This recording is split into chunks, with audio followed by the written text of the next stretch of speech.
नमस्कार, न्यूज के इकलौते फैमिली शो न्यूज की पाठशाला में आप सभी का बहुत स्वागत। मैं हूं सुशांत सिन्हा।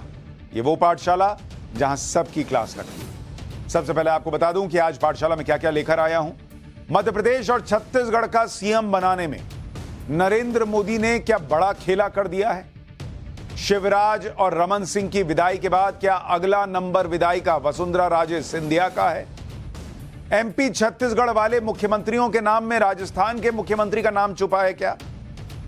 ये सारी बातें आज आपको बताऊंगा और मुख्यमंत्री जो बने हैं और जो बनने वाले हैं उनके बारे में विस्तार से चैप्टर खोलूंगा। इसके अलावा 370 पर कोर्ट के फैसले की वो बातें जो मोदी विरोधियों को सोने नहीं देंगी। इधर 370 पर फैसला आया, उधर अमित शाह ने पीओके को लेकर क्या बड़ा बयान दिया है, आज आपको वो भी दिखाऊंगा। आज कांग्रेस के कुबेर सांसद साहू के घर से और कितना नोट मिला है उसकी लेटेस्ट जानकारी दूंगा। भैया, नोट गिनते जा रहे हैं, मशीन फूकती जा रही है, लेकिन नोट पे नोट मिल रहा है। साहू का वो वीडियो आया कि कांग्रेस ने कन्नी काटनी शुरू कर दी। इसके अलावा करनी सेना के गोगामेड़ी के कातिलों की वो गलती जिसने शूटर्स को पकड़वाया। राजपूत गोगामेड़ी केस में नया ट्विस्ट आया है। कातिलों में लेडी डॉन कौन है, आज उसके बारे में भी बताऊंगा। और आखिर में किस्सा अनसुना, नरेंद्र मोदी की वो खूबी जिससे बड़ा अधिकारी शर्म से पानी पानी हो गया था। लेकिन आज की पाठशाला शुरू करने से पहले दिन भर की बड़ी खबरों का रिवीजन, उसके बाद पहला चैप्टर।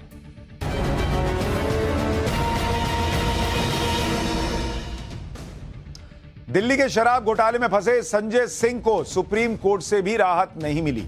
हालांकि सुप्रीम कोर्ट ने उन्हें संसदीय समिति के पास जाने की इजाजत दे दी है। आम आदमी पार्टी के सांसद संजय सिंह कुछ शर्तों के साथ संसद जा सकते हैं, लेकिन इस दौरान न वो मीडिया से बात करेंगे न फोन का इस्तेमाल करेंगे। संजय सिंह ने अपनी रिमांड को चुनौती देते हुए सुप्रीम कोर्ट में अर्जी दी थी।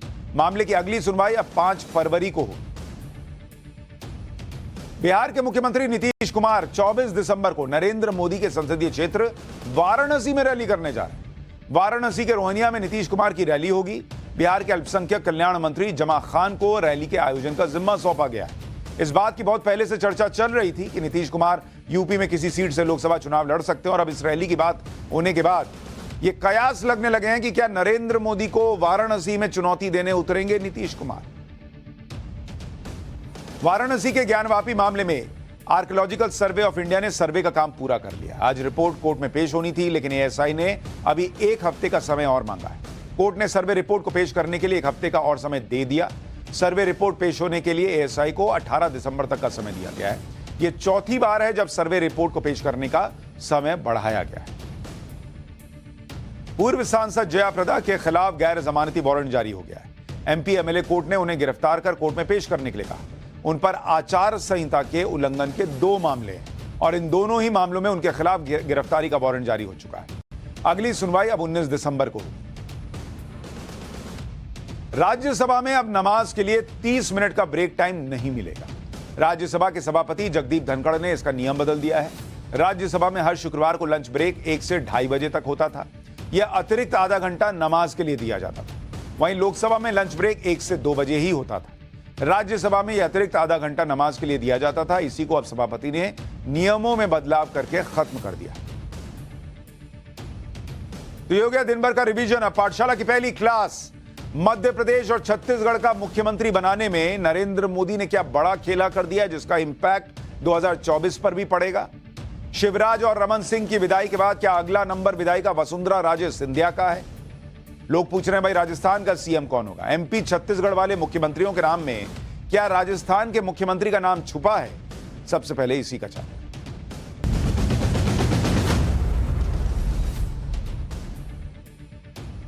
प्रधानमंत्री नरेंद्र मोदी के सरप्राइज से विपक्ष की हालत खराब। पहले 3 राज्यों के चुनाव में बम्पर जीत से सबको सरप्राइज किया। अब सीएम को चुनने में ऐसे ऐसे सरप्राइज दे रहे हैं कि विपक्ष की पूरी राजनीति ही डिरेल हो जाएगी। इसके बारे में आज डिटेल में आपको बताऊंगा कि मुख्यमंत्री ऐसा चुना है नरेंद्र मोदी ने कि प्रधानमंत्री जब वो बनेंगे अगले बार, ऐसा कहा जा रहा है, तो उनकी सीटें और बढ़ी भी नजर आएंगी। लेकिन पहले पीएम मोदी के सरप्राइज के बारे में बात करना जरूरी है, क्योंकि ये सरप्राइज खत्म ही नहीं हो रहे भाई। एमपी और छत्तीसगढ़ में नरेंद्र मोदी ने बड़ा खेला किया। अब राजस्थान में वसुंधरा की राजनीति के साथ क्या होगा, यह बड़ा सवाल खड़ा हो गया है। क्योंकि हमने पाठशाला में आपको बताया था कि पुराने चेहरों को मौका मिलने वाला नहीं है। और देखिए वही हुआ, शिवराज सिंह चौहान और रमन सिंह जैसे नेताओं के चांस बहुत कम है, वही हुआ, दोनों का पत्ता कट गया। एमपी छत्तीसगढ़ में सीएम का नाम आया तो यह बात सच साबित हुई जो हमने आपको पाठशाला में कही। हमने पाठशाला में यह भी बताया था कि सीएम को लेकर जितने भी नाम चल रहे हैं टीवी पर, वो परंपरा रही है कि उनमें से किसी को नंबर नहीं मिलता, वो किसी का नंबर नहीं आता। और वही हुआ, जिनके नाम चल रहे थे कि फलाना एमपी का सीएम बनेगा, फलाना छत्तीसगढ़ का बनेगा, उनमें से किसी का नंबर नहीं आया। आखिर में जाके ये नाम कट जाते हैं, कोई नया ही चेहरा आ जाता है। और इसीलिए हमने कहा था कि प्रधानमंत्री नरेंद्र मोदी की पॉलिटिक्स को समझना मुश्किल ही नहीं, नामुमकिन जैसा हो गया। ऐसे ऐसे सरप्राइज मिलते हैं कि चक्कर में आ जाए लोग। इतने दिन से सीएम के नाम को लेकर हर जगह बात हो रही थी, अलग अलग नाम चल रहे थे, लेकिन जिसका भी नाम चला उसका पत्ता कट गया।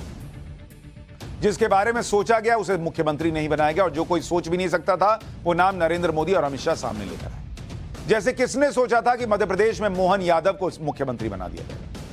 मोहन यादव का तो कहीं दूर दूर तक नाम भी नहीं था बॉस। जब मुख्यमंत्री बनाया गया तो भी लोग गूगल पे सर्च कर रहे थे कि मोहन यादव हैं कौन, उन्हें सीएम बना दिया गया, लोग गूगल करने लगे।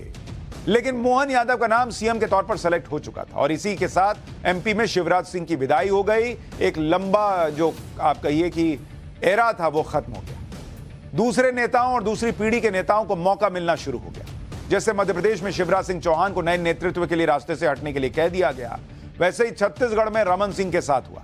वहां पर विष्णुदेव साय को नया सीएम बना दिया गया, जो आदिवासी वर्ग से आते हैं। अब तो राजस्थान के लिए क्लियर मैसेज है कि बीजेपी वसुंधरा राजे से आगे किसी और के बारे में सोच रही है।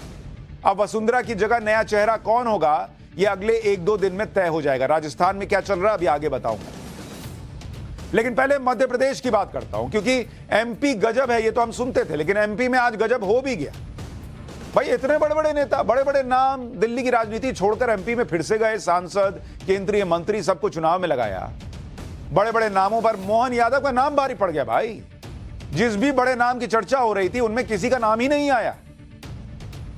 मौका मिला तो अनजान से मोहन यादव को मौका मिल गया।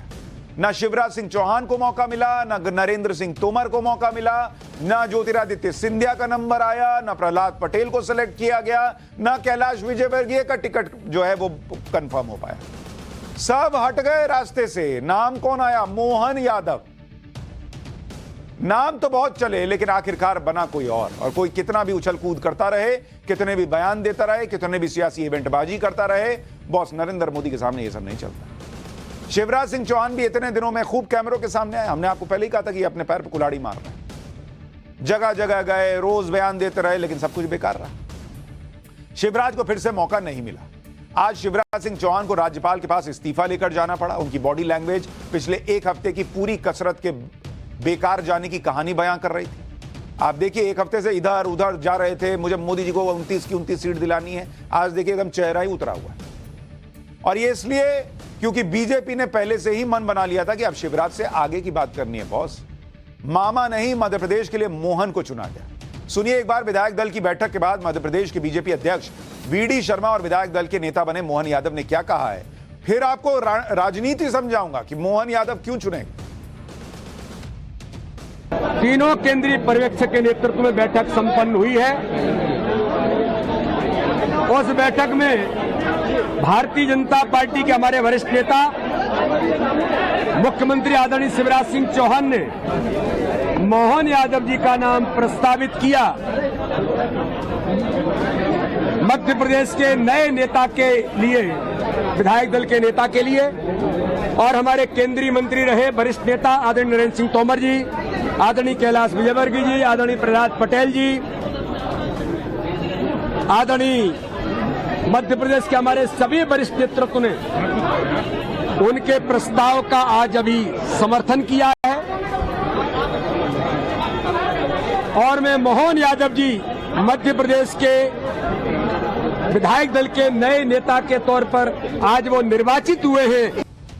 और आज विधायक दल के नेता के नाते से हमने सबने मिलकर संकल्प किया, मेरे जैसे छोटे कार्यकर्ता को एक बड़ी जवाबदारी दी। मैं जवाबदारी की इस बड़े काम को बता सकता हूं कि केवल ये भाजपा ही है जो सामान्य से छोटे से कार्यकर्ताओं को भी इतनी बड़ी जवाबदारी देती है। यही हमारा अपना भाजपा का चरित्र है। भाजपा के इस नए दायित्व के मैं लिए हृदय से आभार भी मानता हूं और आप सबके विश्वास के साथ निश्चित रूप से जो विकास का कारवा बढ़ाया माननीय मुख्यमंत्री शिवराज सिंह जी चौहान ने और यशस्वी प्रधानमंत्री के नेतृत्व में, निश्चित रूप से हम इसको आगे बढ़ाएंगे।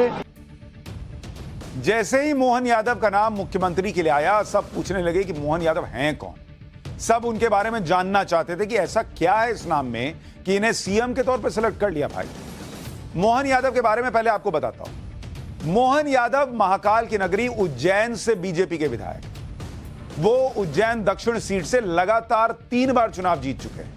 58 साल के हैं और शिवराज सिंह चौहान के कैबिनेट में उच्च शिक्षा मंत्री रह चुके थे। 2020 में उन्हें शिवराज कैबिनेट में शामिल किया गया था। मोहन यादव ने छात्र संघ से राजनीति की शुरुआत की। वो एबीवीपी में से जुड़े रहे और 1984 में उज्जैन में एबीवीपी के नगर मंत्री थे। 1993 से 1995 के बीच मोहन यादव ने उज्जैन शहर में आरएसएस के खंड कार्यवाहक की जिम्मेदारी भी संभाली, यानी संघ से भी जुड़े रहे। 1997 में मोहन यादव को भारतीय जनता युवा मोर्चा में प्रदेश कार्य समिति का सदस्य बनाया गया। 2004 में मोहन यादव बीजेपी की प्रदेश कार्य समिति के सदस्य नियुक्त किए गए। 2013 में मोहन यादव को अखिल भारतीय सांस्कृतिक प्रकोष्ठ का सह संयोजक बनाया गया और इसी साल उन्होंने पहली बार उज्जैन दक्षिण से विधानसभा चुनाव लड़ा और जीत गए। इस बार मोहन यादव ने उज्जैन दक्षिण सीट से लगातार तीसरी बार चुनाव जीता और करीब 13,000 वोट के मार्जिन से जीता। यानी बीजेपी ने उसे मुख्यमंत्री बनाया जो एक कार्यकर्ता के तौर पर संगठन में काम करते करते करते यहां तक पहुंचा है। बीजेपी की यही खास बात है कि पीएम मोदी हो, अमित शाह हो या आप किसी चेहरे को देखिए, वो सभी संगठन में काम करते हुए आगे बढ़े।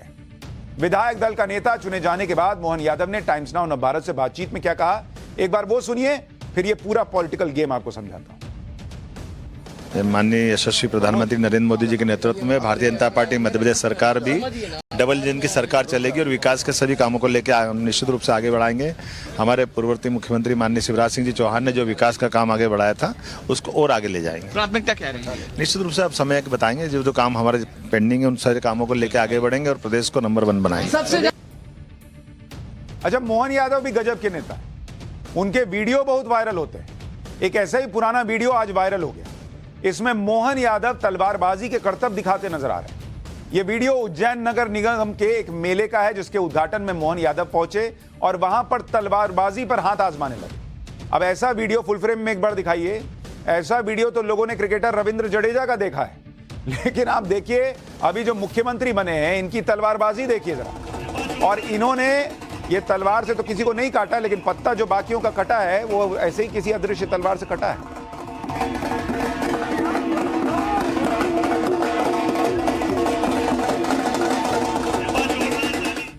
अब मोहन यादव का जब नाम आया तो किसी को यकीन ही नहीं हुआ। परिवार वालों की खुशी का ठिकाना नहीं रहा।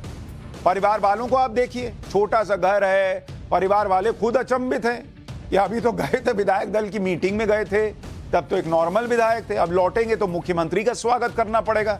देखिए छोटा सा घर, एक कार्यकर्ता का जैसा घर होता है वैसा घर है, परिवार एकदम सामान्य। आप देखिए कितना ये लोग खुश हैं। एक बार देखिए वहां का माहौल देखिए। सीढ़ी है कि कड़ी मेहनत से चढ़ी है, उसका फल आज हमारे मामा जी को हम सबको मिला है। हाँ, मेहनत किया था, भगवान ने फल दिया है और मेहनत करेंगे आगे चल के। निश्चित रूप से उसका परिणाम है, बड़ों का आशीर्वाद है, पार्टी का आशीर्वाद है और बाबा महाकाल का आशीर्वाद। कोई भी कार्यकर्ता कभी कल्पना नहीं करता है कि वो पीएम बनेगा, सीएम बनेगा, कुछ भी बनेगा। जैसी पार्टी ने जिम्मेदारी दी है वैसे हम निभा रहे हैं बिल्कुल। सबसे हैरानी की बात यह है कि विधायक दल की मीटिंग से पहले जब पर्यवेक्षकों के साथ सभी विधायकों की ग्रुप फोटो हो रही थी तो उसमें किसी का ध्यान ही नहीं गया कि मोहन यादव तो बहुत पीछे बैठे हैं। जरा एक बार ये तस्वीर यहां डालिए, मैं दर्शकों को दिखाता हूं। अब आप ये देखिए, ये फोटो अपने आप में कितने कमाल की आपको बताएगी कि बीजेपी में किस तरह से काम होता है। ये नाम अनाउंस होने के पहले, अंदर पर्यवेक्षकों के साथ मीटिंग के पहले ये सारे विधायक बैठे, इसमें मोहन यादव जिनको मुख्यमंत्री चुना गया है, ये भाई साहब 1 2 3 तीसरी पंक्ति में बैठे हुए हैं। यानी तीसरी पंक्ति में बैठा हुआ मोहन यादव जो है वो आज की डेट में मुख्यमंत्री बन गया। भाई और इसलिए लोग कह रहे हैं, अभी तो इसकी पॉलिटिक्स में आपको समझाऊंगा, लेकिन सोशल मीडिया पे लोग चर्चा कर रहे हैं कि जो लोग अपने आप को यादवों का मसीहा बताते हैं, भाई अखिलेश यादव के पार्टी में क्या हो सकता है? मैक्सिमम यही हो सकता है कि अखिलेश यादव मुख्यमंत्री बनेंगे। तेजस्वी यादव की पार्टी में क्या हो सकता है? मैक्सिमम यही हो सकता है कि तेजस्वी यादव मुख्यमंत्री बनेंगे। बीजेपी ने तीसरी पंक्ति में बैठे हुए यादव को उठाकर, ओबीसी को उठाकर मुख्यमंत्री बना दिया। यह बीजेपी में ही हो सकता है, ये लोग लिख रहे हैं। अब आप सोचिए कितनी बड़ी बात है। लेकिन बात सिर्फ मोहन यादव के नाम से सरप्राइज होने की नहीं है। किसी यादव को मध्य प्रदेश का सीएम बनाना यह बहुत बड़ा मैसेज भी है। जैसे पहला मैसेज यूपी के लिए और बिहार जैसे राज्यों के लिए, जहां यादवों को विपक्ष ने दशकों से अपना वोट बैंक बना रखा है भाई। दूसरा मैसेज जातिगत जनगणना और ओबीसी की पॉलिटिक्स करने वाले विपक्ष को यह जोरदार जवाब है। तीसरा मैसेज आगे की राजनीति को बीजेपी देख रही है, नए और युवा चेहरों को लॉन्च कर रही है। चौथा मैसेज ऐसे चेहरे बीजेपी सामने ला रही है जिसका प्रभाव न सिर्फ उसके राज्य में रहे बल्कि दूसरे राज्यों में भी उसका प्रभाव पड़े। और इसमें सबसे बड़ा उदाहरण मुख्यमंत्री योगी आदित्यनाथ है, जिनका प्रभाव पूरे देश में है। असम में हेमंता बिश्व शर्मा है, जिनका प्रभाव उत्तर पूर्व से लेकर बंगाल और दूसरे राज्यों में है। मोहन यादव को चुनने के पीछे की राजनीतिक सोच क्या है, अगर उसे आप समझेंगे तो सीधे तौर पर यह बड़ा मास्टर स्ट्रोक दिखता है नरेंद्र मोदी का। क्योंकि बीजेपी के पास बड़े ओबीसी लीडर तो हैं, लेकिन ओबीसी में बड़े यादव नेता के तौर पर बहुत कम नाम दिखते हैं, जबकि Yadav vote bank UP Bihar जैसे राज्यों में बहुत प्रभावी है। जैसे अगर मैं आपको बताऊं कि इस एक यादव ओबीसी को मुख्यमंत्री बनाने का क्या इंपैक्ट पड़ेगा, अगर आप देखें यादव बिहार में और यूपी में, दो राज्य का आपको बता रहा हूं। यूपी में, इसमें अगर आप देखेंगे आबादी कितनी है यूपी के अंदर यादव ओबीसी की, करीब 10%। और बिहार के अंदर कितनी है? बिहार के अंदर आबादी कितनी है यादवों की 14%। अब आप देखिए 14% और ये 10% पे जो इंपैक्ट है वो कैसे असर डालेगा आपको समझ में आएगा। सबसे पहले मैं आपको यूपी का बताता हूं। 2019 में देखिए क्या हुआ। यादव वोट किसको गया? अगर आप देखेंगे यादव वोट, ये गया बीएसपी प्लस एसपी को। कितना गया? 60% वोट, 60%। और बीजेपी को कितना गया? मात्र 23% यादवों का वोट। लेकिन जो गैर यादव ओबीसी हैं, जिसमें कोयरी कुर्मी आते हैं, मान लीजिए कोयरी कुर्मी, ये सेकंड नंबर पर बड़े प्रभाव है इनका सपा बसपा को वोट गया मात्र 14%, लेकिन बीजेपी को गया 80% वोट बॉस। इसी तरह से जो दूसरी ओबीसी जातियां हैं, जो यादव नहीं है, दूसरी ओबीसी जातियां, उनका वोट सपा बसपा को कितना गया 2019 में? मात्र 18%।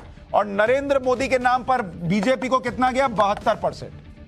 अब आप ये पैटर्न देख रहे हैं कि अगर यादव वोट देखिएगा ओबीसी में, तो वो भर भर के बसपा सपा को चला गया, लेकिन जितने गैर यादव ओबीसी हैं वो 80% से लेकर 72% तक बीजेपी के लिए वोट कर रहे हैं। यानी गैर यादव ओबीसी तो बीजेपी के साथ जुड़ा ही हुआ है, लेकिन अब यादवों को भी बीजेपी जोड़ रही है। इसी तरह से अगर आप बिहार को देखेंगे, बिहार में जो यादव वोट है, अगर आप देखेंगे यादव वोट, विपक्ष को कितना गया?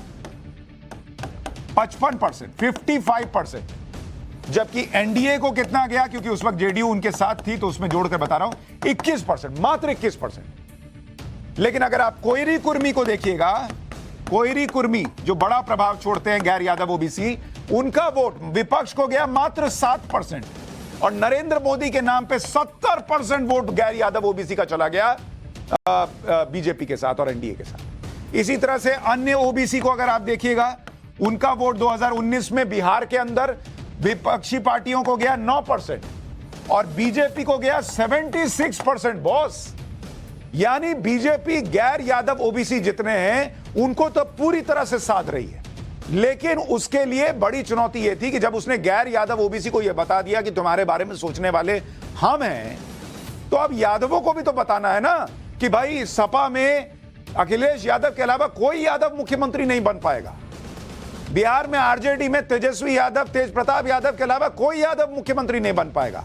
बीजेपी से जुड़ोगे तो कोई मोहन यादव मुख्यमंत्री बन सकता है, जिसको कोई ना जानता हो, जो तीसरी पंक्ति में बैठता हो। यह बीजेपी ने मैसेज दे दिया। और आप अगर देखेंगे कि इसका नेशनल इंपैक्ट कैसे 2024 के लिहाज से अगर आपको समझना है कि बीजेपी ने किस तरह से ओबीसी वोट शेयर पे काम किया है, अगर आप ओबीसी वोट शेयर देखेंगे, वोट प्रतिशत किस तरह से काम हुआ है 2009 में देखिए, बीजेपी को जो ओबीसी का वोट मिला, बीजेपी, इसके अलावा कांग्रेस और क्षेत्रीय पार्टियां, इसमें आप देखिए क्षेत्रीय पार्टियां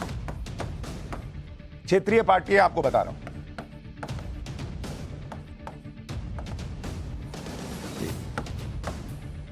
ठीक है। बीजेपी को 2009 में ओबीसी का वोट कितना मिलता था? 22%, कांग्रेस को मिलता था 24%, 24%, और जो क्षेत्रीय पार्टियां थी उनको ओबीसी का वोट जाता था 54%। अब आया 2014 का साल, जब नरेंद्र मोदी सीन में आए। नरेंद्र मोदी जब सीन में आए तो बीजेपी का वोट शेयर ओबीसी का बढ़कर हो गया सीधा 34%, और कांग्रेस का ओबीसी वोट घटकर हो गया मात्र 15%। लेकिन क्षेत्रीय पार्टियों को तब भी उतना नुकसान नहीं हुआ, वो 51% पे रही, क्योंकि यादव ओबीसी का जो वोट है वो क्षेत्रीय पार्टियों को भर भर के तब भी जा रहा था। ये जो बीजेपी को शिफ्ट हुआ वो गैर यादव ओबीसी उनकी तरफ शिफ्ट हुआ। अब आप देखिए 2019 में ओबीसी वोट किस तरह से गया। 2019 में बीजेपी का वोट ओबीसी का बढ़कर 44% हो गया बॉस। कांग्रेस वहीं 15% पर हवा में झूल रही है, लेकिन क्षेत्रीय पार्टियां 51% से गिरकर 41% पर आ गई। यानी पिछले 2 टर्म में नरेंद्र मोदी बीजेपी का ओबीसी वोट बैंक 22% से बढ़ाकर 44 डबल कर चुके हैं, और क्षेत्रीय पार्टियों का करीब 13% ओबीसी वोट बैंक काट चुके हैं, और कांग्रेस को तो खत्म ही कर रखा है। अब ये 44% तब है जब गैर यादव ओबीसी सिर्फ बीजेपी के साथ जुड़ा हुआ है, यादव उस तरह से नहीं जुड़ा है। अब जब यादवों को यकीन होगा कि हमको आगे बढ़ना है, मोहन यादव जैसा बनना है, मुख्यमंत्री तक पहुंचना है, तो सोचिए मामला कहां चला जाएगा। और इस तरह से नरेंद्र मोदी के नाम पर और काम पर ओबीसी वोट कांग्रेस और क्षेत्रीय पार्टियों से टूट टूट कर बीजेपी की तरफ आया, तो पता नहीं सीटें कहां तक जाएंगी। बीजेपी ने ना सिर्फ यादव को एमपी में मुख्यमंत्री बनाया, बल्कि अच्छी सोशल इंजीनियरिंग भी की है। क्योंकि अगर आप देखेंगे, ओबीसी समुदाय से आने वाले मोहन यादव को तो मुख्यमंत्री बनाया, लेकिन दलित समुदाय से आने वाले जगदीश देवड़ा को डिप्टी सीएम बनाया, और ब्राह्मण समाज से आने वाले राजेंद्र शुक्ला को भी डिप्टी सीएम बना दिया गया। अगर मध्य प्रदेश और छत्तीसगढ़ को दोनों को देखें तो बीजेपी ने गजब की सोशल इंजीनियरिंग की। अगर एमपी में ओबीसी सीएम प्लस दलित डिप्टी सीएम प्लस ब्राह्मण डिप्टी सीएम बनाया, तो छत्तीसगढ़ में आदिवासी सीएम, ओबीसी डिप्टी सीएम और ब्राह्मण डिप्टी सीएम बना दिया। और अब इन फैसलों का सियासी कैलकुलेशन आप देखेंगे तो आपको समझ में आएगा कि कैसे सोशल इंजीनियरिंग बीजेपी ने बुनी है। इसको आपको समझना चाहिए कि किस तरह से वहां पर काम हुआ है। जैसे मध्य प्रदेश के अंदर बीजेपी ने क्या किया है। मध्य प्रदेश के अंदर ओबीसी आबादी कितनी है? ओबीसी आबादी 50%, तो यादव सीएम बन गए।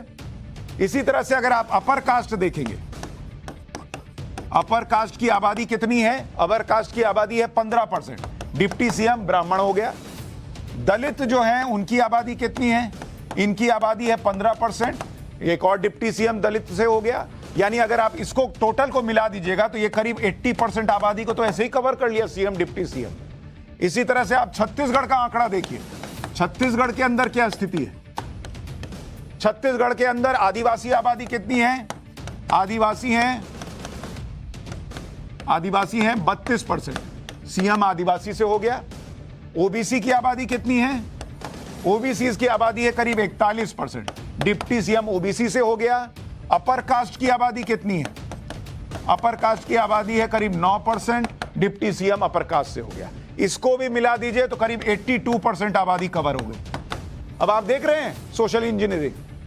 यानी दोनों राज्यों में देखा जाए तो दोनों जगह पर सीएम डिप्टी सीएम का ऐसा गजब का फैसला हुआ कि करीब 80% से ज्यादा की आबादी सोशल इंजीनियरिंग के तहत कवर हो गई। इसी तरह से छत्तीसगढ़ में पहली बार बीजेपी ने आदिवासी मुख्यमंत्री बनाया है। छत्तीसगढ़ के नए सीएम के लिए अलग अलग नाम चल रहे हैं, लेकिन आखिर में नाम आया विष्णुदेव साय का। इनका भी गजब का प्रोफाइल है बॉस। विष्णुदेव साय 1989 में अपने गांव के सरपंच हुआ करते थे। वो सरपंच से मुख्यमंत्री की कुर्सी तक पहुंचे। 1990 में वो पहली बार बीजेपी के विधायक बने। 99 में वो रायगढ़ से सांसद चुने गए। इसके बाद वो 4 बार सांसद रहे, 3 बार विधायक रहे, 2 बार छत्तीसगढ़ में बीजेपी के प्रदेश अध्यक्ष रह चुके हैं। 2014 में जब नरेंद्र मोदी पीएम बने तो विष्णुदेव साय को अपनी कैबिनेट में शामिल किया। बाद में विष्णुदेव साय को राज्य की राजनीति में वापस भेजा गया और अब वो मुख्यमंत्री बनने वाले हैं। विष्णुदेव साय छत्तीसगढ़ के सरगुजा इलाके से आते हैं। सरगुजा का इलाका कौन सा है? हमने आपको बताया था, सरगुजा इलाका ऐसा इलाका है जहां से अभी तक कोई मुख्यमंत्री नहीं बना। सरगुजा कांग्रेस का गढ़ था, लेकिन इस बार कांग्रेस बुरी तरह हारी। सरगुजा इलाके में पिछली बार कांग्रेस ने 14 की 14 सीटें जीती थी, जो कांग्रेस का गढ़ था और जहां कांग्रेस बुरी तरह से हार गई। इस बार बीजेपी ने 14 की 14 सीटें कांग्रेस से छीन ली। इसी इलाके में कांग्रेस के डिप्टी सीएम टीएस सिंहदेव भी हार गए थे। कई सीटें तो ऐसी थी जहां बीजेपी कभी नहीं जीती थी, वो सीटें भी बीजेपी ने इस बार जीती थी। और जिन रेणुका सिंह का नाम चल रहा था रेस में, वो भी इसी सरगुजा इलाके से आती थी। लेकिन विष्णुदेव साय उनसे आगे निकल गए, अनुभवी थे, पुराने कार्यकर्ता थे, तो उनको मौका दिया। सरगुजा इलाके से कांग्रेस के टीएस सिंहदेव भी आते हैं। कांग्रेस कहती रह गई कि टीएस सिंहदेव को सीएम बनाएंगे, लेकिन भूपेश बघेल के सामने किसी की नहीं चली और टीएस सिंहदेव मुख्यमंत्री बनते बनते रहे। लेकिन बीजेपी की सरकार बनी तो उन्होंने सरगुजा के इलाके से मुख्यमंत्री बना दिया। यह होता है कमिटमेंट। लेकिन कमिटमेंट यह भी है कि जो रमन सिंह कभी विष्णुदेव साय को राजनीति में लेकर आए थे, उन्होंने खुद रास्ता क्लियर किया कि नया नेतृत्व आए। 15 साल छत्तीसगढ़ में सीएम रहे रमन सिंह को विधानसभा का स्पीकर बनाया गया है। लेकिन सोचिए कि इतनी बड़ी बात होने के बाद भी बीजेपी में एक चू चपड़ नहीं, कहीं कोई आवाज नहीं। ये डिसिप्लिन है पार्टी का कि भाई जब कार्यकर्ता हैं तो कार्यकर्ता हैं, जब मुख्यमंत्री बनाया मुख्यमंत्री हैं, फिर बोला कार्यकर्ता बनो, कार्यकर्ता बन गए। किसी केंद्रीय मंत्री को बोला जाके चुनाव लड़ो, चुनाव लड़ रहा है। ऐसा नहीं कि केंद्रीय मंत्री यहां का छोड़ के गया तो वहीं सीएम बनेगा। भाई बन छोड़ के गए तो गए हो, पार्टी में हो, आज यहां हो वहां हो, कार्यकर्ता हो, कभी प्रदेश अध्यक्ष हो, कभी ऑब्जर्वर हो, कभी कुछ हो। दूसरी पार्टियों में तो अब तक पता नहीं क्या क्या बवाल हो गया होता, ऐसा होता।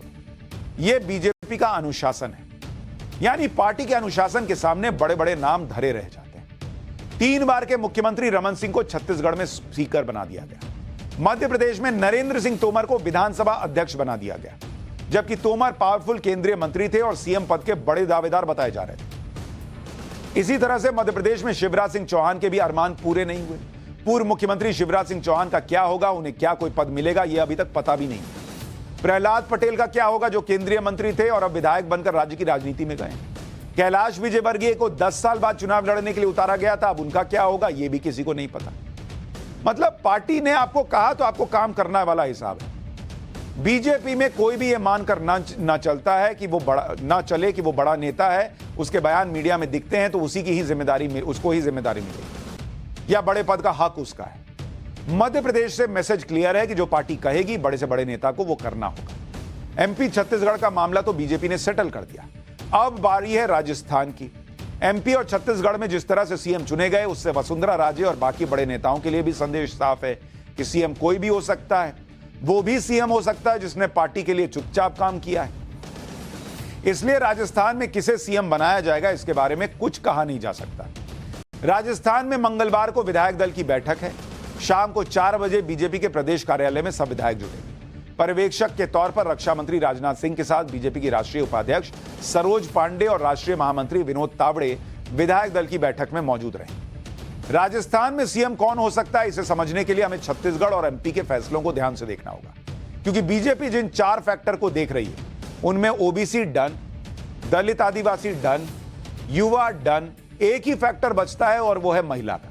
तो क्या राजस्थान की मुख्यमंत्री महिला हो सकती है कोई, और या फिर किसी महिला को डिप्टी सीएम के पद पर बैठाएंगे? ये दोनों बातें हो सकती हैं। हालांकि वसुंधरा राजे महिला हैं, पर उनके लिए चांस इसलिए कम है क्योंकि ना उनके नाम पर चुनाव लड़ा गया, ना ही वो चेहरा है, और बीच में बगावत वगैरह की कुछ पॉलिटिक्स, रिजॉर्ट पॉलिटिक्स की जो बातें उड़ी, उससे ऐसा लगता है कि उनका पत्ता और कटने के चांसेस बढ़ गए। तो राजस्थान पर भी अपडेट दूंगा, लेकिन वहां पत्ता कट गया बड़े बड़े नेताओं का, यहां पत्ता कट गया उन कई ऐसे बड़े बड़े लोगों का, बड़ी बड़ी पॉलिटिकल पार्टीज का, जो 370 का विरोध कर रही थी, हटने का विरोध कर रही थी। पाठशाला में अब अगली क्लास। आज की रात मोदी विरोधियों को नींद नहीं आने वाली है। आर्टिकल 370 पर सुप्रीम कोर्ट ने ऐसा क्या कहा जो मोदी को 2024 में 400 सीटें दिलाएगा? जम्मू कश्मीर पर देश को भड़काने वालों की बोलती क्यों बंद हो गई? और महाराजा हरि सिंह के बेटे ने विपक्षी नेताओं को क्या सलाह दी है? अब इसका जाए।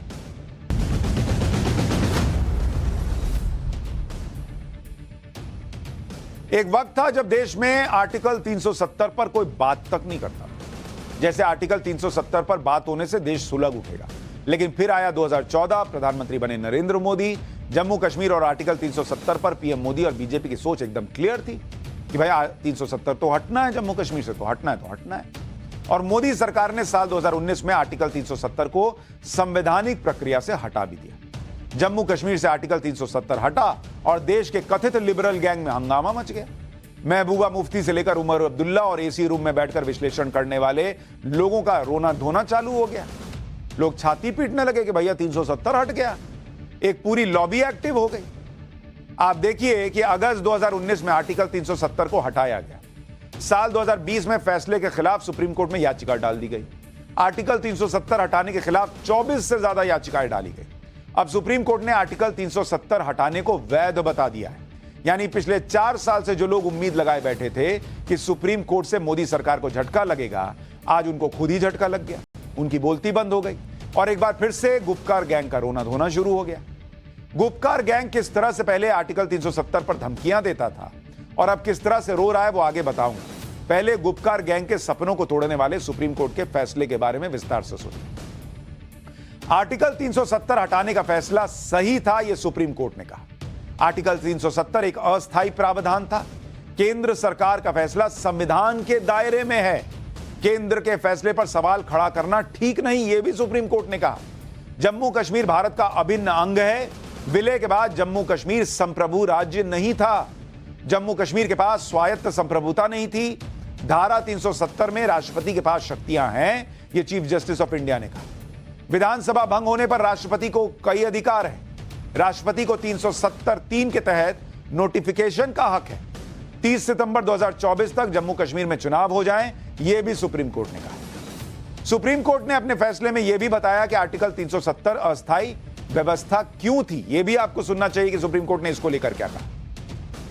जम्मू कश्मीर में युद्ध जैसे हालात की वजह से आर्टिकल 370 एक अस्थायी व्यवस्था थी और संविधान के आर्टिकल 1 और 370 से यह स्पष्ट है कि जम्मू कश्मीर भारत का अभिन्न हिस्सा है। यानी चाहे पीडीपी हो या फिर नेशनल कॉन्फ्रेंस या फिर कांग्रेस, ये सभी दल आर्टिकल 370 के अस्थायी होने का जिक्र करने से बचते थे, इस पर चर्चा तक नहीं करते। आज सुप्रीम कोर्ट ने साफ कर दिया कि भैया आर्टिकल 370 एक अस्थायी टेम्पररी व्यवस्था थी, क्योंकि उस वक्त के हालात ऐसे थे। इसका हटना पूरी तरह से संवैधानिक है। सोचिए, एक बीमारी जो मतलब किसी तरह से कभी भी ठीक की जा सकती थी, उसको इतने साल ढोया गया देश के ऊपर, और कोई नरेंद्र मोदी लगा, कोई अमित शाह लगे जिन्होंने इस बीमारी को ठीक किया। आर्टिकल 370 पर सुप्रीम कोर्ट के फैसले के बाद पीएम मोदी ने सोशल मीडिया पर लिखा कि आर्टिकल 370 हटाने को लेकर सुप्रीम कोर्ट का आज का फैसला ऐतिहासिक है, जो 5 अगस्त 2019 को संसद में लिए गए फैसले पर संवैधानिक मुहर लगाता है। इसमें जम्मू कश्मीर और लद्दाख के हमारे भाई बहनों के लिए उम्मीद, उन्नति और एकता का सशक्त संदेश है। माननीय कोर्ट के इस फैसले ने हमारी राष्ट्रीय एकता के मूल भाव को और मजबूत किया है। मैं जम्मू कश्मीर और लद्दाख के अपने परिवारजनों को विश्वास दिलाना चाहता हूं कि आपके सपनों को पूरा करने के लिए हम हर तरह से प्रतिबद्ध हैं। हम ये सुनिश्चित करने के लिए संकल्पबद्ध हैं कि विकास का लाभ समाज के हर वर्ग तक पहुंचेगा। आर्टिकल 370 का दंश झेलने वाला कोई भी व्यक्ति इससे वंचित न रहे। जम्मू कश्मीर से आर्टिकल 370 हटाने के पीछे पीएम मोदी का विजन था और उस विजन को जमीन पर उतारने का काम किया गृह मंत्री अमित शाह ने। आर्टिकल 370 को हटाने के आर्किटेक्ट ये दोनों थे और आज सुप्रीम कोर्ट के फैसले के बाद अमित शाह ने कहा कि आर्टिकल 370 हटाने का फैसला दूरदर्शी फैसला था और इससे जम्मू कश्मीर के विकास को नई रफ्तार मिली है। सुनिए एक बार अमित शाह को। मान्यवर न्यायालय ने माना कि अनुच्छेद 370 एक अस्थायी प्रावधान था, इसमें कोई शंका कुशंका नहीं है। ये संवैधानिक सत्य है कि धारा 370 अस्थायी समाधान। अब ये कुछ लोगों को पसंद नहीं आता है। 1950 से मेरे पार्टी के अंदर हर घोषणा पत्र में के अंदर है कि हम 370 को निकाल देंगे। इस बार भी था, क्योंकि हमारा शुरू से मानना है कि जम्मू कश्मीर के हित में नहीं है, भारत के हित में तो नहीं ही है, मगर जम्मू कश्मीर के हित में भी नहीं है और विशेषकर घाटी के हित में नहीं है। सुप्रीम कोर्ट ने फैसला सुनाया तो आर्टिकल 370 के नाम पर राजनीति करने वालों का रोना धोना शुरू हुआ। नेशनल कॉन्फ्रेंस के उमर अब्दुल्ला कह रहे हैं कि वो इससे ज्यादा कुछ नहीं कह सकते, तो महबूबा मुफ्ती कह रही हैं कि यह फैसला आइडिया ऑफ इंडिया के लिए सजाए मौत से कम नहीं। सुनिए जरा इन लोगों को। 370 को 35A को जम्मू कश्मीर को 2 हिस्से में तकसीम करना, यूनियन टेरिटरी का दर्जा देना, इन सब मामलों पे अपना फैसला सुनाया। क्या यही फैसले की हम उम्मीद लगाए बैठे थे? बिल्कुल नहीं। हमने सुप्रीम कोर्ट का दरवाज़ा खटखटाया था क्योंकि हम इंसाफ की उम्मीद कर रहे थे। जाहिर सी बात है कि हमारी उम्मीदों के मैं पूरी तरह से मुतमईन हूँ कि इससे ज़्यादा शायद हम कर नहीं सकते थे।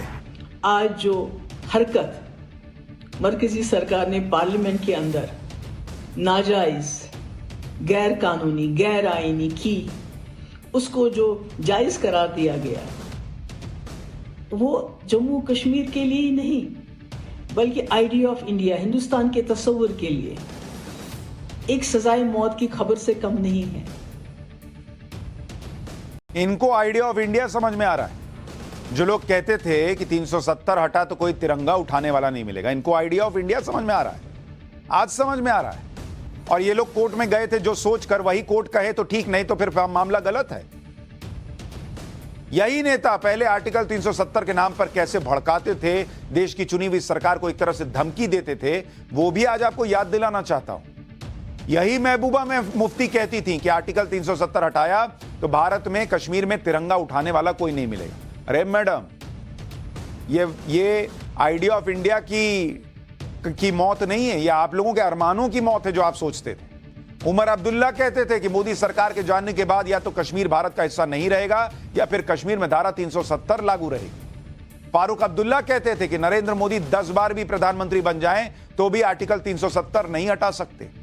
दिग्विजय सिंह ने कथित तौर पर कहा था कि कांग्रेस सत्ता में आई तो 370 पर फिर से विचार करेगी। ऐसी बातें। आर्टिकल 370 अब इतिहास की बात हो गया, यानी इसका वजूद हमेशा के लिए खत्म हो गया है। आर्टिकल 370 को हटाने का फैसला कितना मुश्किल था, आपको यह भी जानना चाहिए। तभी आप जान पाएंगे कि मोदी सरकार ने संविधान और आर्टिकल 370 को कितनी गहराई से स्टडी किया था। आर्टिकल 370 के 3 के तहत राष्ट्रपति को 370 को निष्प्रभावी करने का अधिकार है। आर्टिकल 373 में लिखा है कि पब्लिक नोटिफिकेशन के जरिए राष्ट्रपति अनुच्छेद 370 को खत्म कर सकते हैं, लेकिन इसके लिए राष्ट्रपति को राज्य की संविधान सभा के सुझाव लेने जरूरी है। लेकिन जम्मू कश्मीर की संविधान सभा 1957 में ही भंग हो चुकी थी।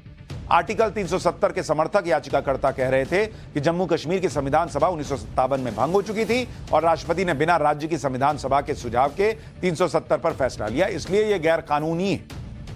पीएम मोदी ने 5 अगस्त 2019 को ही बहुत कैलकुलेटेड गेम खेला, एक ऐसा गेम जिसका असर सुप्रीम कोर्ट के फैसले पर भी दिखाई दिया। पीएम मोदी ने आर्टिकल 370 के कानूनी दावपेच को समझा और आगे उठने वाले सवालों को पहले परख लिया। 5 अगस्त 2019 को तत्कालीन राष्ट्रपति रामनाथ कोविंद ने संवैधानिक आदेश CO 272 जारी किया। संवैधानिक आदेश वो आदेश होते हैं जो संविधान में संशोधन के लिए राष्ट्रपति जारी करते हैं। इस आदेश के जरिए संविधान के आर्टिकल 367 को संशोधित किया गया। संशोधन के जरिए आर्टिकल 370 आर्टिकल 3 में लिखे संविधान सभा शब्द को हटाकर उसे विधानसभा कर दिया गया। राष्ट्रपति के इस आदेश के कुछ ही घंटों के अंदर राज्यसभा ने आर्टिकल 370 खत्म करने की सिफारिश कर दी। 5 अगस्त 2019 को ही गृह मंत्री अमित शाह ने संसद में कहा कि राष्ट्रपति को आर्टिकल 373 के तहत पब्लिक नोटिफिकेशन के जरिए आर्टिकल 370 को खत्म करने का अधिकार है। राष्ट्रपति ने एक नोटिफिकेशन निकाला। संविधान सभा के अधिकार जम्मू कश्मीर विधानसभा के पास थे, तो राज्य में राष्ट्रपति शासन लगा था। जम्मू कश्मीर की विधानसभा के सारे अधिकार किसके पास थे? संसद के पास, क्योंकि राष्ट्रपति शासन लगा हुआ था। ऐसे में राष्ट्रपति के आदेश के बाद इसे साधारण बहुमत के जरिए संसद से पारित किया जा सकता था और वही हुआ। इसलिए सुप्रीम कोर्ट ने कहा कि भाई अधिकार तो संसद के पास था, उन्होंने किया, इसमें कुछ गलत नहीं। यानी आप सोचिए कि एक छोटे से संविधान संशोधन के जरिए विपक्ष के सबसे मजबूत तर्क को पीएम मोदी और अमित शाह ने खत्म कर दिया। विपक्ष 1957 में भंग हुई संविधान सभा की बात करता रह गया और दूसरी तरफ पीएम मोदी ने संविधान सभा को विधानसभा में बदल दिया, जिससे आर्टिकल 370 को हमेशा के लिए हटाया जा सका। जम्मू कश्मीर ही नहीं, मोदी सरकार ने पीओके के लिए भी एजेंडा अब क्लियर कर दिया है। केंद्रीय गृह मंत्री अमित शाह ने आज राज्यसभा में जम्मू कश्मीर पुनर्गठन अधिनियम बिल को पेश किया। इस दौरान उन्होंने कहा कि पीओके के लिए 24 सीटों को रिजर्व रखा गया है, क्योंकि पीओके भारत का हिस्सा है और इसे भारत से कोई नहीं छीन सकता। अब सुनिए अमित शाह पीओके पर क्या कह रहे हैं। पाक ऑक्यूपाई कश्मीर की 24 सीटों को आरक्षित रखा गया है, क्योंकि हम अभी भी मानते हैं जिसको जो बोलना है वो बोले। इस सदन में बोला हुआ शब्द इतिहास बनता है। मैं आज फिर से कहना चाहता हूं, पाक ऑक्यूपाई कश्मीर भारत का है, हमारा है और हमसे कोई नहीं छीन। मान्यवर, हमने 24 सीटें पाक ऑक्यूपाई कश्मीर के लिए सुनिश्चित की है। तो इधर बीजेपी बात कर रही है पीओके की, उनकी सीटें 400 पार जाएंगी, अब की बार 400 पार के नारे लगने लगे। और इधर कांग्रेस के एक सांसद को लेकर सवाल उठ रहा है कि अब की बार 400 पार यानी मतलब 400 करोड़ के पार नोट मिलने वाले हैं क्या। पाठशाला में अब कांग्रेस के कुबेर सांसद साहू के घर से और कितना नोट मिला है, और साहू का वो वीडियो आया कि कांग्रेस ने कन्नी काटनी शुरू कर दी। अब इसका चल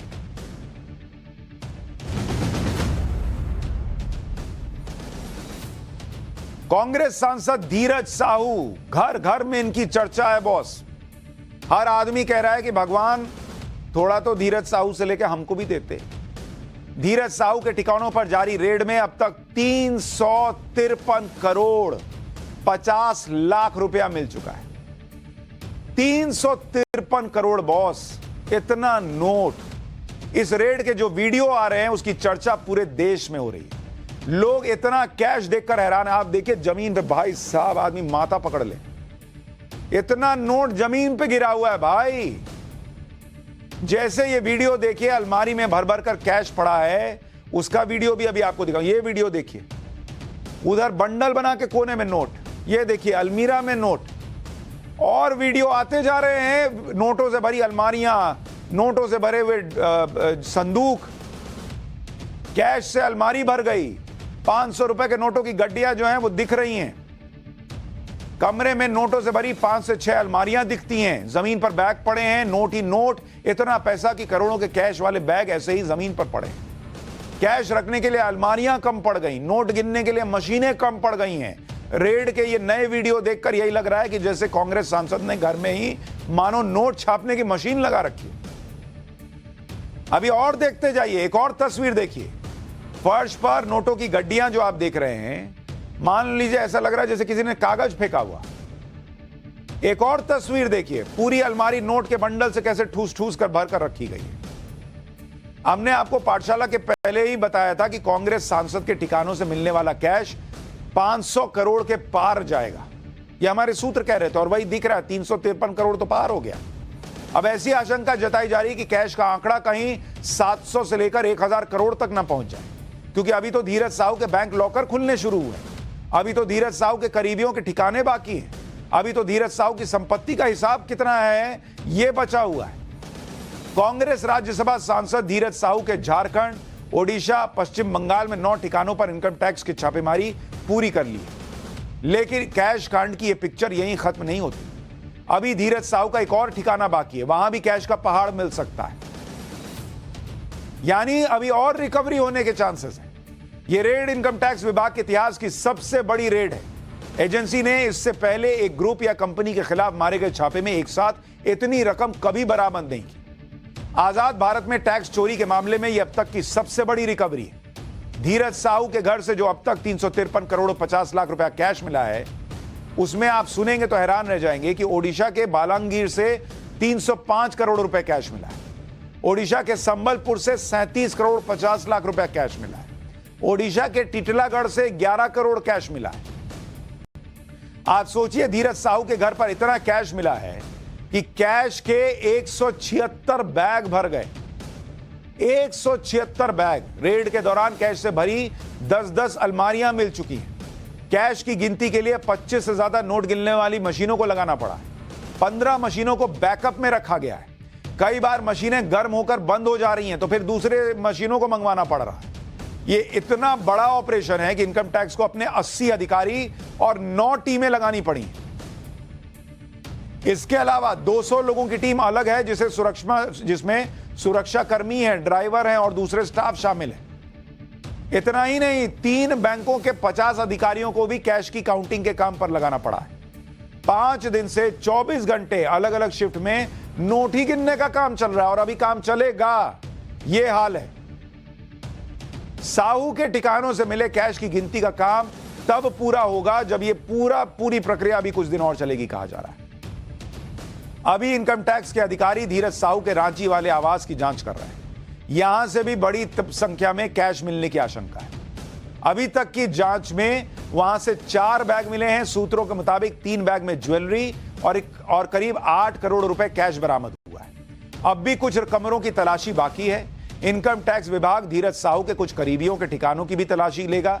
यानी अभी यह ऑपरेशन लंबा चलने वाला है, ऐसा लग रहा है। इतना नोट है, मुझे तो लग रहा है अब तक इनकम टैक्स वालों ने उठा के चेक कर ही लिया होगा कि गद्दे पे सोते थे कि नोट ही पे सोते थे। इनकम टैक्स की टीम धीरज साहू के जिस भी ठिकाने पर छापे मार रही है, वहां से खाली हाथ नहीं लौट रही। कहीं कैश मिल रहा है, कहीं ज्वेलरी मिल रही है, कहीं प्रॉपर्टी के पेपर मिल रहे हैं। कांग्रेस सांसद के घर और बाकी ठिकानों को खंगालने के बाद अब इनकम टैक्स की टीम धीरज साहू के बैंक लॉकर्स को खंगाल रही है।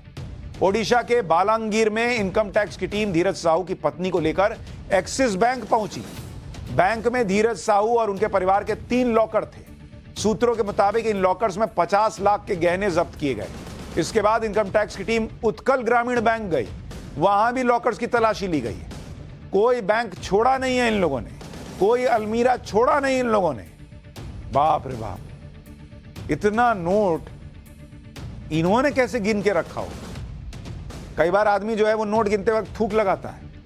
इतना नोट गिनने में तो थूक सूख जाए। इनकम टैक्स के निशाने पर धीरज साहू की बेनामी प्रॉपर्टी भी है, इसलिए अब अगला टारगेट साहू के करीबी भी है। आज रांची में इनकम टैक्स की टीम आर्या नाम के एक होटल में गई। वहां भी छापेमारी की गई है। यह होटल धीरज साहू के करीबी का बताया जा रहा है।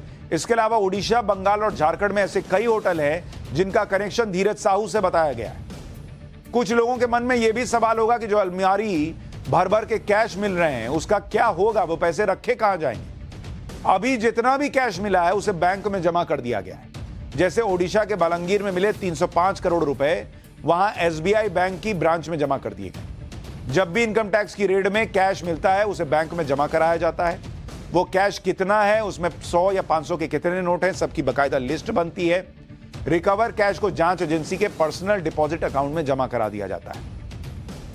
इस तरह के अकाउंट एसबीआई की कुछ ब्रांच में होते हैं जहां जब्त किए गए कैश को जमा किया जाता है। इस कैश का इस्तेमाल ना तो बैंक कर सकता है, ना जांच एजेंसी या ना ही सरकार। जब तक केस चलता है तब तक कैश बैंक में ही रखा रहता है। अगर आरोपी दोषी पाया जाता है तो कैश का मालिकाना हक सरकार को मिल जाता है। अगर आरोपी बरी हो जाता है तो कैश उसे लौटा दिया जाता है। कांग्रेस सांसद धीरज साहू के केस में इनकम टैक्स ने टैक्स चोरी के तहत जांच की है। एक बार ऑपरेशन पूरा हो जाने पर इनकम टैक्स की टीम कैश और बाकी प्रॉपर्टी का हिसाब किताब लेकर कांग्रेस सांसद और उनके परिवार से पूछताछ करेगी। उनसे इस बेहिसाब कैश और बाकी चीजों का हिसाब मांगा जाएगा। उनका बयान रिकॉर्ड किया जाएगा। अगर वो इस बेहिसाब संपत्ति का सही से ब्यौरा नहीं दे पाए तो उन पर कानूनी एक्शन और तेज होगा। 6 दिसंबर को इनकम टैक्स ने बौद्ध डिस्टिलरी प्राइवेट लिमिटेड और उससे जुड़े प्रमोटर के ठिकानों पर छापे मारे थे। इसी कार्रवाई को आगे बढ़ाते हुए एजेंसी ने Baldev Sahu and group of companies के ठिकानों पर रेड की। यह कंपनी धीरज साहू की थी। धीरज साहू के परिवार का उड़ीसा में बड़ा शराब कारोबार है। पिछले 40 साल से धीरज साहू का परिवार शराब के बिजनेस में। कांग्रेस के राज्यसभा सांसद के घर से इतनी बड़ी मात्रा में कैश मिला, जाहिर सी बात है बीजेपी इस मुद्दे को हाथ से जाने तो देगी नहीं। आज बीजेपी सांसदों ने संसद परिसर में कांग्रेस के खिलाफ प्रदर्शन किया। बीजेपी अध्यक्ष जेपी नड्डा के नेतृत्व में बीजेपी सांसदों ने राहुल गांधी और सोनिया गांधी से इस पर जवाब देने के लिए कहा। बीजेपी का कहना है कि अभी तो इस मामले में जांच जारी है। एक बार पूरी जांच हो जाए तो यह रकम 500 करोड़ या 1000 करोड़ तक जा सकती है। सुनिए बीजेपी क्या आरोप लगा रही है। कांग्रेस सांसद साहू के घर में 354 करोड़ अभी तक मिले हैं और सब जांच पूरी होगी तब 500 या 1000 करोड़ भी हो सकते हैं। इतना कैश कौन रखता है? कोई भी बिजनेसमैन, कांग्रेस ने कहा है कि उसका बिजनेस का मैटर है। अरे बिजनेसमैन अपना कैश नहीं रखता, वो जितना भी कैश आया वो बैंक में भरता है। पेट्रोल पंप हो या कोई भी हो, वो रोज कैश भरते हैं। तो यही बिजनेस होता है। लेकिन ये कैश वहां भरी नहीं, क्योंकि ये कांग्रेस का एटीएम था। धीरज साहू के मामले में कांग्रेस बैकफुट पर है। पार्टी ये सफाई दे रही है कि उसका साहू या उनके बिजनेस से कोई लेना देना नहीं है और इस अकूत दौलत का हिसाब तो धीरज साहू को ही देना होगा। एक बार कांग्रेस का पक्ष भी सुन लीजिए। सदियों से उनकी अपना बिजनेस, कहां कमाए, किससे कमाए, सरकार तफ्तीश करे, पता करे। इसके साथ कांग्रेस पार्टी के कहां ताल्लुकात है? कांग्रेस पार्टी के कहीं सारूकार है, पता बताओ।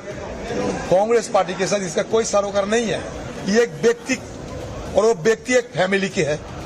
ये पैसा किसका है वो भी हमें पता नहीं। हमारे एमपी के या फोरफादर के, उनके पिताजी के, भाई के, किसको पता है? और जांच पड़ताल कर ले। ये बढ़िया है बॉस। अडानी, अंबानी, दुनिया भर के बिजनेसमैन पैसा कहां से कमा रहे हैं इसका हिसाब नरेंद्र मोदी देंगे। लेकिन कांग्रेस के सांसद के घर से पैसा मिलेगा तो उसका कांग्रेस से कोई लेना देना नहीं। इनका अपना हिसाब चलता है। खैर,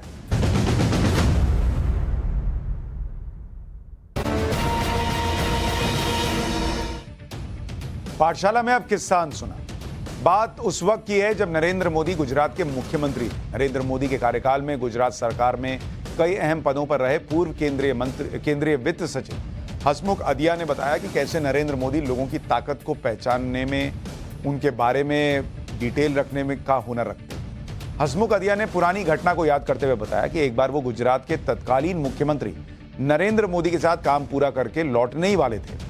तभी मुख्यमंत्री ने घंटी बजाई और एक चपरासी फाइल लेने आया। चपरासी के जाने के बाद नरेंद्र मोदी ने हसमुख अदिया से पूछा कि क्या वो फाइल ले जाने वाले सहयोगी को जानते हैं। इस पर हसमुख अदिया ने कहा कि नहीं, मैं तो नहीं जानता। इसके बाद नरेंद्र मोदी ने बताया कि उसका नाम प्रताप है और उसकी हैंडराइटिंग बहुत सुंदर है। इतना ही नहीं, नरेंद्र मोदी ने हसमुख अदिया से यह भी कहा कि जब भी उनको अच्छा निमंत्रण पत्र लिखना हो तो वो प्रताप की हैंडराइटिंग का इस्तेमाल कर सकते हैं। हसमुख अदिया बताते हैं कि इस घटना की वजह से उन्हें शर्मिंदा महसूस हुआ, क्योंकि उनके आसपास सिर्फ 4 से 5 चपरासी होते हैं, तब भी वो उनका नाम तक नहीं जानते थे। जबकि नरेंद्र मोदी ने राज्य के मुख्यमंत्री होने के बावजूद न सिर्फ दफ्तर के चतुर्थ वर्गीय कर्मचारी का नाम तक वो जानते थे, बल्कि उसकी खूबियों को भी पहचानते थे और कहां वो खूबी यूटिलाइज हो सकती है ये भी नरेंद्र मोदी जानते थे।